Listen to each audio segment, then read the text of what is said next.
သူ့မျက်လုံးထဲမှာမီးတွေဝင်းဝင်းတောက်သွားသလိုပဲဒီကောင်ဘာကောင်လဲစော်ကားလာကြီးလားမလုံးနဲ့အဖေသမီးရဲ့ငယ်တန်းပါအောင်អော်တဲ့အတန်ကနားထဲမှာနီးလိုက်ဝေးလိုက်နဲ့ဧည့်သည်တော့ပါတော့သူ့မျက်လုံးထဲမှာဘာမှမမြင်တော့ဘူးညိနေအောင်တွေးထားတဲ့ဓာတ်ကိုဆွဲထုတ်ပြီးဒစွတ်စွတ်ထိုးနေမိလေအုံနောက်မရှိတဲ့သူ့မိမကိုလားမနာလိုစိတ်ကြီးတဲ့အကြီးမကိုလားမိုက်တွင်းနဲ့ခုံချတဲ့အလက်မကိုလားအမီးရှာနေတဲ့ရစ်ထုတ်ကြီးကိုလားအသုံးမကျတဲ့ကိုလားတယောက်မကျန်အကုန်လုံးကိုလားအားရှိသမျှတဆုံးစီဒစွတ်စွတ်နဲ့ထိုးနေမိတယ်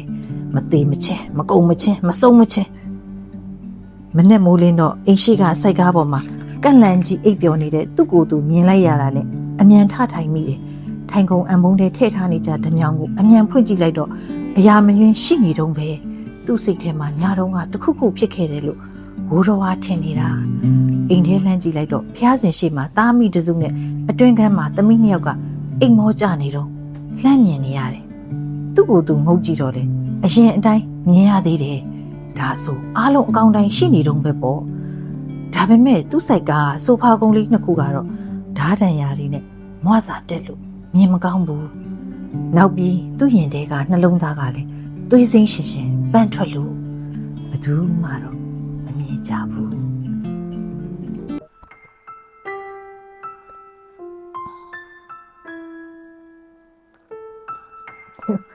ဘယ်ရ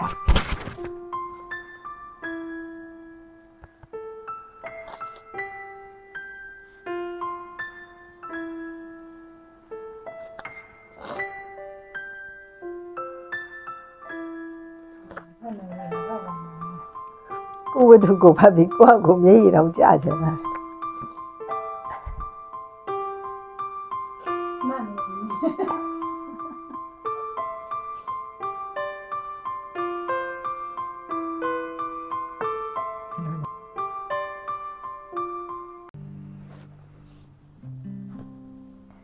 သူများနှလုံးသားပေါ်တော့မသိဘူးကျမနှလုံးသားပေါ်တော့